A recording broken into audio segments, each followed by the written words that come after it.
My girlfriend posted, "Real men aren't threatened by my ex." I responded by doing something so bold her ex never came around again. The messages on her phone were proof enough. Original post: I, 28 male, had been dating Mira, 25, for about 8 months. Everything seemed good until her ex, Donovan, 27, started showing up everywhere. It started small. He'd randomly be at the coffee shop where we had our Sunday morning dates. Then at her gym. Then at her friend group's happy hours. Always super friendly, always acting surprised to see us. "Such a coincidence," he'd say, then spend 20 minutes catching up with Mira while I stood there like furniture. When I mentioned it felt weird, Mira laughed it off. "Don't be insecure. We dated for 3 years, we share friends, it's a small world." But then came game night at her apartment. I show up and Donovan's already there, sitting in what had become my spot on the couch, helping set up the board game. "Oh, did I forget to mention Donovan was coming?" Mira said. "He's part of the regular crew." Regular crew? This was my 3rd game night. He'd never been to the others. That night, he kept making inside jokes with Mira. References to trips they took, restaurants they loved, shows they binged together. Every story started with, "Remember when we..." I pulled Mira aside. "This is uncomfortable." "Why? Because I have a past?" "Because your past is very present." "Wow. I didn't know you were so threatened by Donovan." "I'm not threatened. I'm annoyed. There's a difference." She rolled her eyes. "Real men aren't intimidated by exes. If you can't handle that, I'm friends with someone I dated. Maybe you're not mature enough for an adult relationship." That stung. But what happened next was worse. The next day, she posted on Instagram, "Ladies, find you a man who isn't threatened by your friendships. Real men understand that exes can be friends without drama. Emotional maturity is sexy.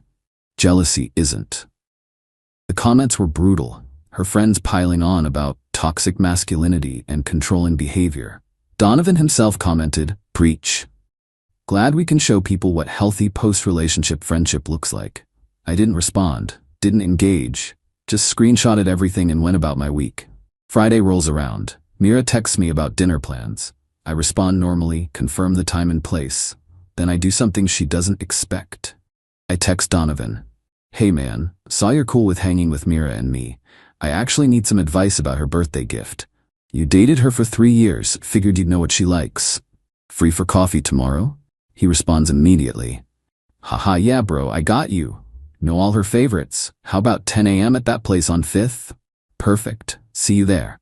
I show Mira the exchange. "See, I'm being mature, asking her ex for gift advice. That's what secure men do, right?" She looked confused. "You texted Donovan?" "Yeah, you're right. I was being immature. He knows you so well. Why wouldn't I use that resource? I guess that makes sense." Saturday morning I meet Donovan. He shows up cocky, ready to flex his superior Mira knowledge. "So birthday gift," he starts. "She loves experiences over things. Concert tickets, wine tastings, stuff like that." "Good to know. Hey, while I have you here, need some other advice." "Shoot." "She's been kind of distant lately. Physically. Is that normal for her?" His eyes light up.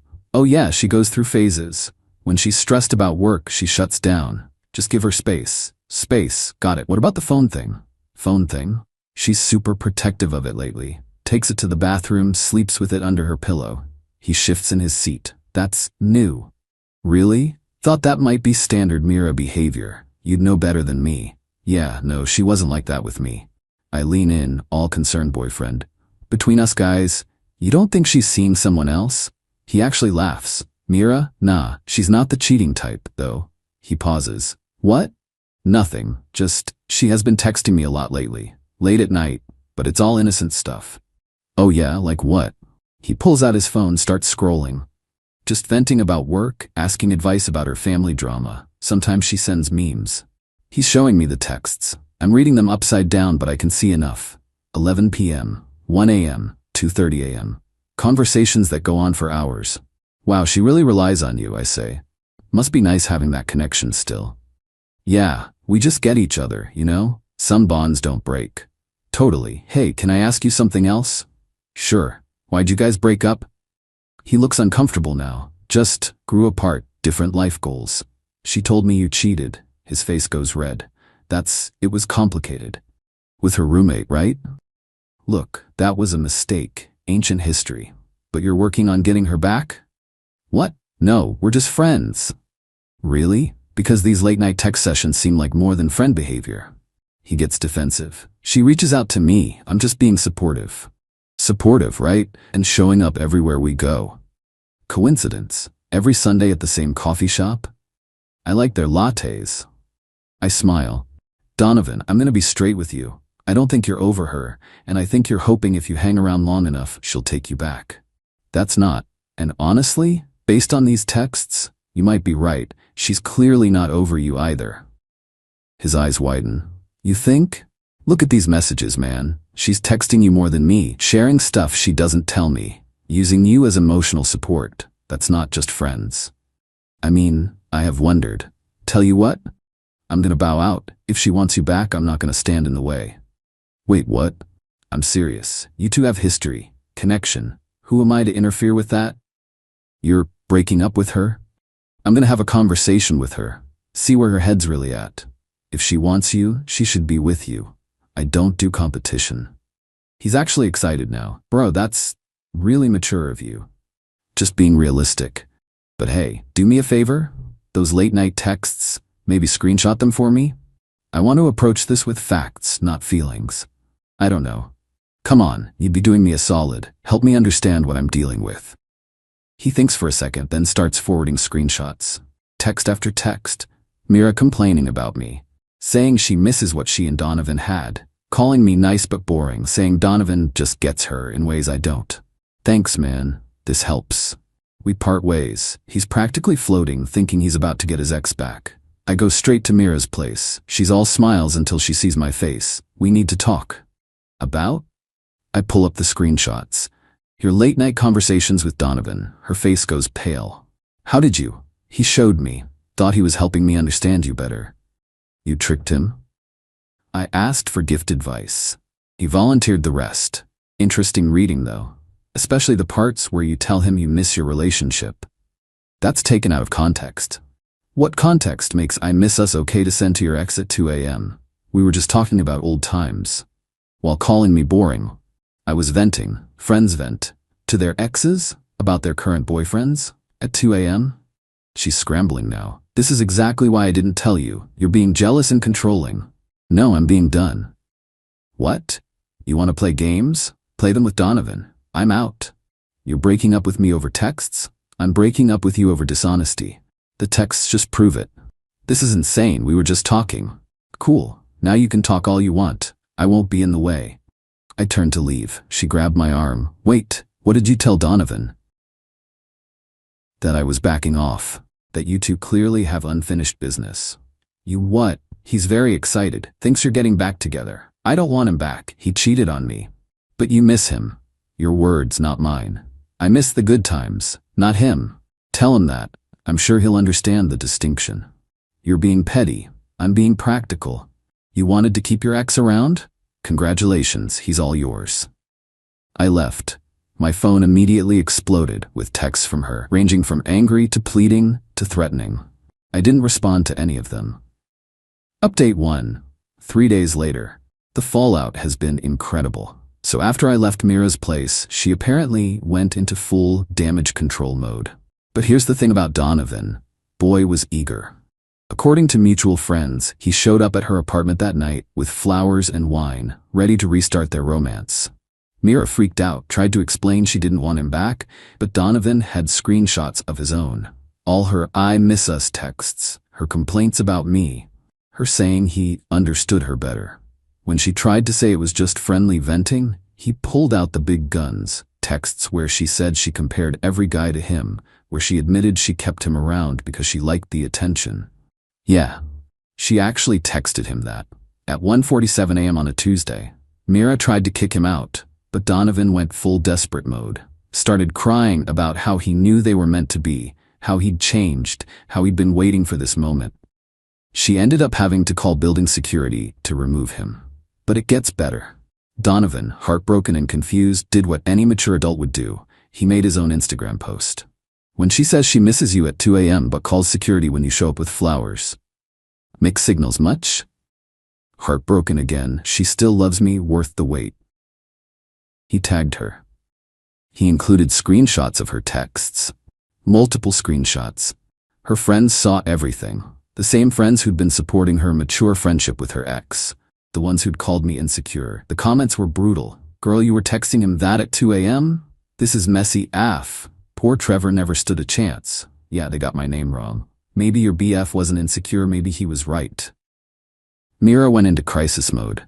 Called me 47 times. Left voicemails ranging from, "This is all your fault," to, "Please call me back, I can explain," to, "Donovan won't leave me alone now," to, "I'm sorry, you were right, please help me." I didn't respond, but I did watch the social media drama unfold like a Netflix series. She tried to do damage control with her own post. When toxic exes can't accept friendship and manipulate situations, some people really can't handle mature relationships. But Donovan had receipts, so many receipts. He commented with more screenshots. Texts where she said she was keeping her options open, where she admitted she liked making me jealous, where she said Donovan was her backup plan. Her friends turned on her quick. Backup plan? Mira, WTF. You were playing both of them? This is not the feminism we support. Team Trevor, honestly. Still getting my name wrong, but whatever. Then came Tuesday. I get a text from an unknown number. "Hey, this is Donovan. Can we talk?" Against my better judgment, I agreed to meet him. Coffee shop, public place. He looked rough, unshaven, red eyes, same clothes as his Instagram post. "I'm an idiot," he started. "Yeah, you played me. I asked for gift advice. You offered everything else. You knew what you were doing. So did you. Showing up everywhere, the inside jokes, the late night texting. You were trying to get her back." He slumped. "I thought we had something still. You had her attention. That's not the same as having her. She told me she loved me still last week, 3 a.m. She tell you she was also texting her coworker Javier the same thing?" His head snapped up. "What? Oh, she didn't mention Javier? The guy from accounting she's been having lunch with? Check her Instagram likes. Dudes all over her posts." He pulled out his phone, started scrolling. His face got darker with each swipe. "This mother?" "Yeah. You weren't special, Donovan. You were just convenient. An ego boost. Probably why she kept me around too." "So what do we do?" "We don't do anything. You stop texting her. Stop showing up places. Stop being her emotional support puppy. But she'll find another guy to play. That's what she does." "You seem pretty calm about this." I shrugged. I knew what she was about the minute she called me insecure for having boundaries. The texting you just confirmed it. "So this was all some elaborate plan?" "Nah. I just wanted to see if my gut was right. Turns out it was. You showing me those texts was just bonus." He laughed bitterly. "I really thought."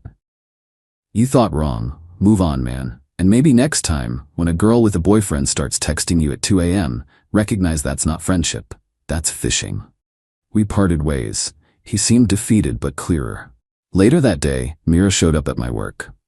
Security stopped her at the lobby, but she made enough of a scene that my manager heard about it. "Your ex is here?" my manager asked. "Unfortunately." "Need me to call the cops?" "Nah, she'll tire herself out." She texted me from the lobby. "I'm not leaving until we talk." Me, "Cool. Hope you brought snacks. It's a long wait." "This is ridiculous. I made a mistake." Me, "Several, but that's not my problem anymore." Her, "Donovan won't stop calling me." Me, "Weird. It's like keeping your ex around has consequences." "I'll block him." Me, "Too late for that performance." Her, "What do you want from me?" Me, "Nothing. That's the point." She left after 2 hours, but not before making another Instagram post about men who can't handle rejection and toxic masculinity disguised as boundaries. Zero self-awareness. Incredible. Final update, 2 weeks later. So the Donovan situation resolved itself in the most predictable way possible. After our coffee chat, he actually did try to move on, blocked Mira, stopped going to the places she frequented, even made a post about choosing self-respect over history. This drove Mira insane. See, she didn't actually want Donovan. She wanted Donovan wanting her. Without his attention, she had to face what she'd lost, a boyfriend who saw through her games and an ex who finally woke up to them. She tried texting him from different numbers. He blocked them all. She showed up at his gym. He switched locations. She sent friends to check on him. He told them he was fine and to stop asking. Meanwhile, I was living my best life. Started dating a woman from my cycling group. Posted nothing about it on social media, but word got around. That's when Mira went nuclear. She created a whole TikTok about how my ex turned my friend against me. Face filtered, voice changed, but details specific enough that people knew. She painted herself as the victim of two manipulative men who couldn't handle her independence.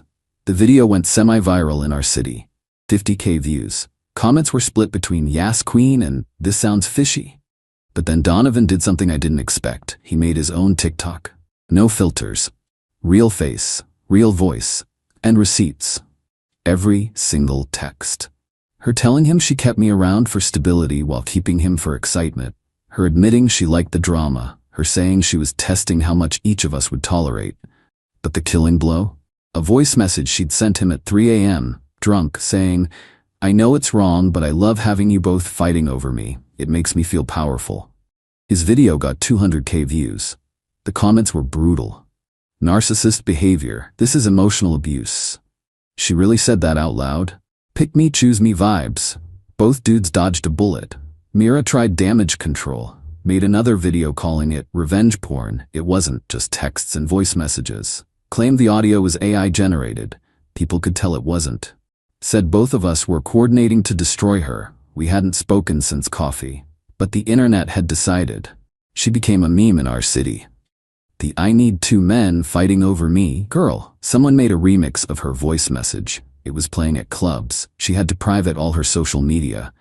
Mutual friends said she was considering moving cities. Last week I ran into her at a grocery store. She looked tired, older somehow. "Enjoying this?" she asked. "I'm buying groceries." "You destroyed my life."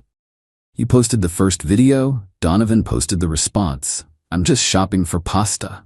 You planned all this. I planned to find out if my girlfriend was playing games. Everything else was you and Donovan making choices. I loved you. You loved the attention. That's not fair. Neither was keeping your ex's backup while calling me insecure. She started crying, right there by the organic vegetables. I felt nothing. Not satisfaction, not pity, just nothing. "For what it's worth," I said, "maybe use this as a learning experience. Real relationships don't need backup plans." I walked away. Haven't seen her since. Donovan messaged me last week. "Just thanks, bro. Needed that wake-up call." I didn't respond. We're not friends. We were just two guys being played by the same person. Now we're free. The woman I'm dating now? She has exactly 0 exes in her life. Not because I demanded it. Because she has boundaries. Funny how that works. Oh, and Mira's latest Instagram post I checked from a fake account? Sue me? Taking a social media break to focus on healing and growth. Sometimes the universe removes people to protect you. The lack of accountability is almost impressive. But hey, at least Donovan never came around again. Mission accomplished. My wife said, "I married down. Everyone can see I'm out of your league." I agreed. They probably can. Then I let her friends discover I'd been paying for all those girls' trips they thought she could afford. Her social circle's reaction was priceless. I, 38 male, overheard the conversation that ended my marriage 3 weeks ago. My wife, Natalie, 36, was on a video call with her book club friends. Though calling it a book club is generous since they mostly drink wine and gossip. I was working from home, heading to the kitchen for coffee when I heard her voice from the living room. Honestly, sometimes I look at him and wonder what I was thinking. I mean, I married down, way down. Everyone can see I'm out of his league. Her friend Veronica laughed. "Girl, at least you got that trip to Cabo next month. Right? Thank God I have my own money for these things. Can you imagine if I had to ask him for permission to live my life?" I stood frozen in the hallway. My own money? The Cabo trip I'd already paid the $1,600 deposit for? Another voice, sounded like her friend Melissa. "You could do so much better, Nat. That guy from your Pilates class is still asking about you."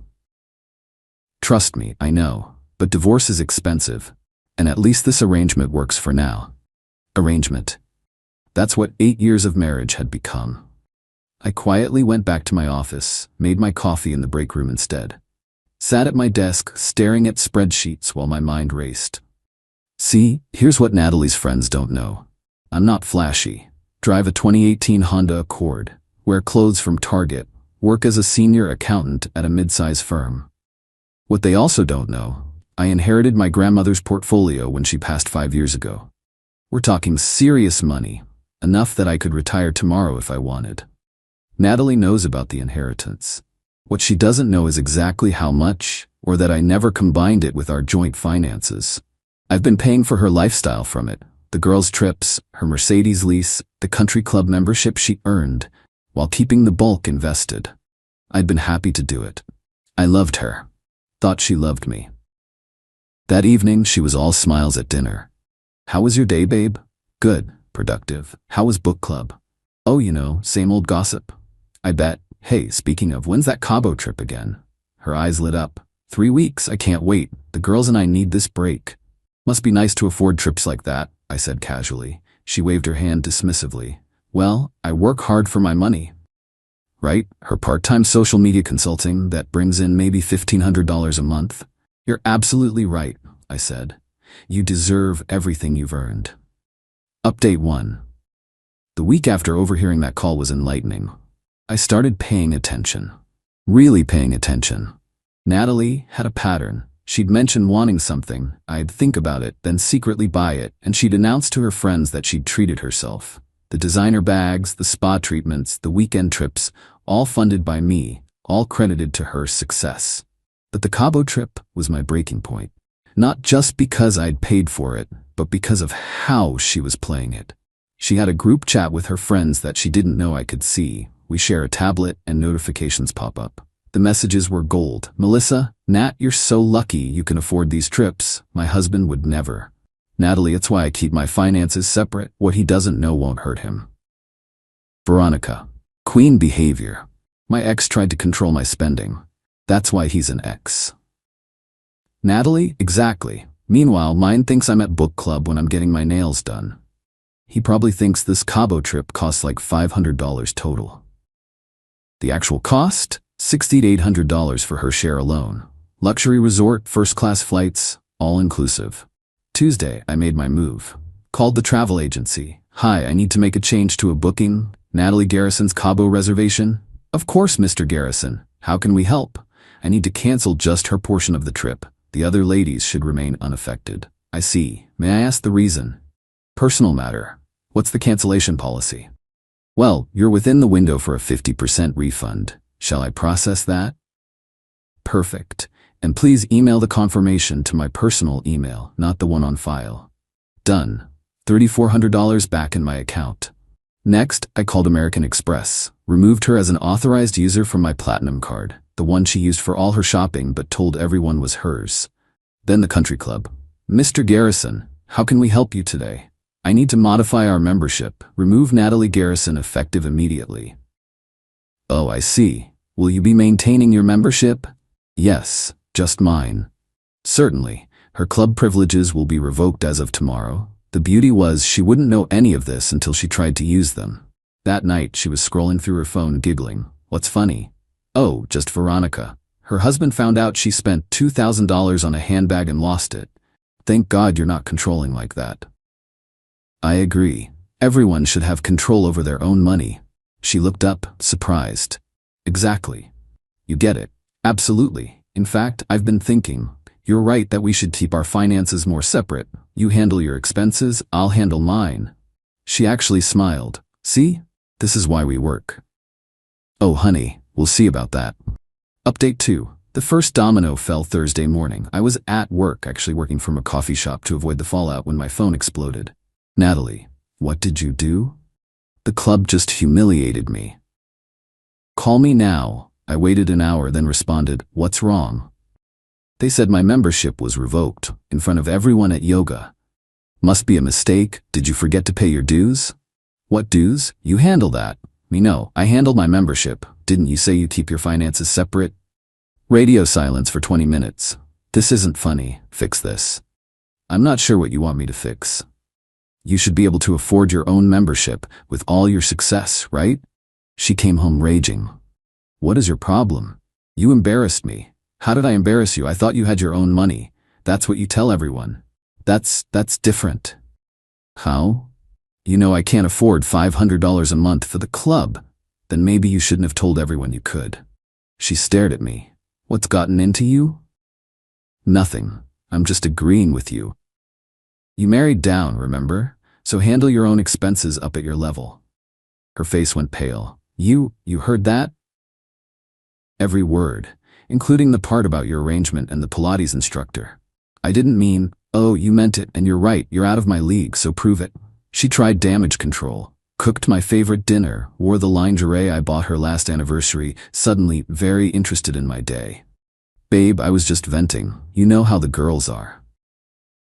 I do now. Come on, don't be like this. Cabo is in a week. We can talk about this after I get back. About that. Update 3 Sunday night. T-4 days to Cabo. Natalie was packing, humming, completely oblivious. Babe, have you seen my Amex? She called out. Which one? The Platinum. I need to buy a few last things for the trip. Oh, that's not yours, that's mine. You were just an authorized user. She appeared in the doorway. Was? Yeah, removed you last week, since you have your own money and all. Are you serious right now? The trip is in 4 days. Better use your own card then. She tried her Chase Sapphire. Declined. Tried her Visa. Declined. What the? Why are all my cards maxed? Probably all those separate finances you've been managing. The panic was setting in. The hotel in Cabo needs a card on file. Better figure that out. Stop being petty. Just put me back on the Amex. Petty? I thought I was beneath you. Why would you want to use a card from someone you married down to? Wednesday came.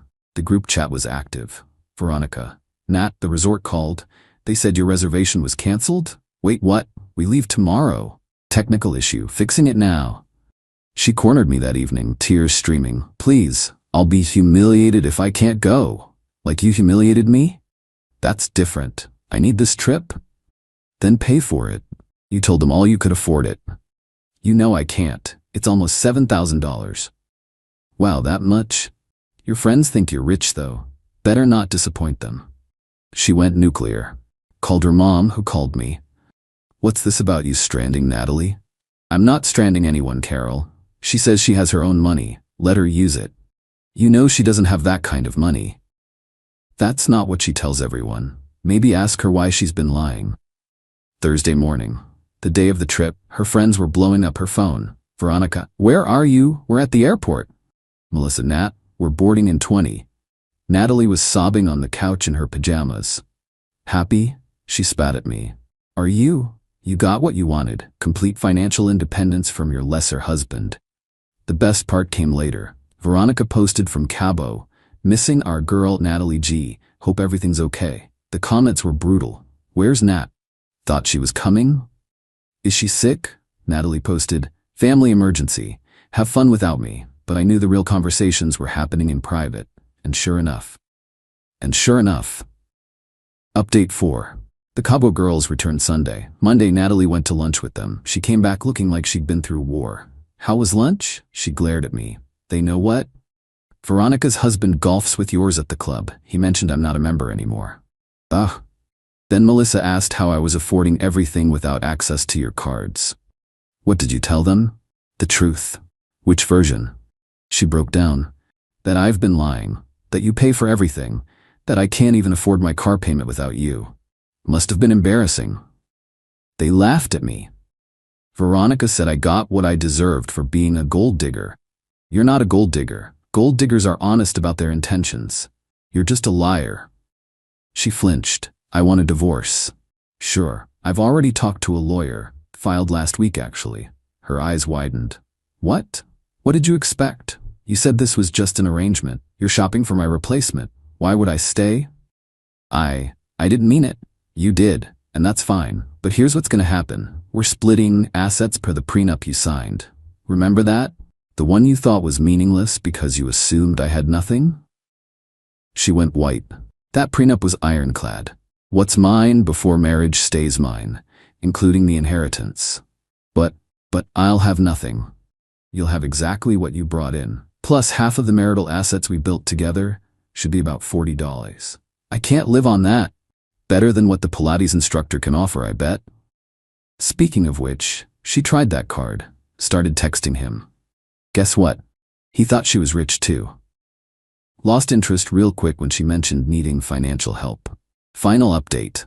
It's been 2 months since the divorce finalized.